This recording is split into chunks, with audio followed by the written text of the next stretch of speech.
हम दोनों चाय के बहुत दीवाने थे। उसे ठंडी चाय पसंद थी और मुझे गर्म। वो अक्सर मुझे कहती थी कि आप हमेशा अक्सर गर्म चाय क्यों पीते हैं, एक दिन मैं आपकी ये आदत बदल दूंगी। मैं हंस के उसे छेड़ता और उसे ये कहता कि जिसे शिद्दत से मोहब्बत हुई वो ही अपनी आदत बदलेगा।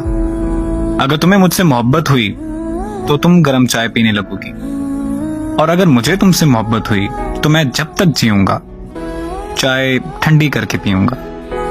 वो मुस्कुराती रहती और इस बात में सर हिलाती रहती। फिर अचानक क्यों हुआ कि उसने मोहब्बत की मंजिल ठुकराकर उसने अपना रास्ता बदल दिया। पहले वो बेवफा हुई, फिर वो हमेशा के लिए जुदा हुई। उसके बाद मेरी आदतें बदल गई।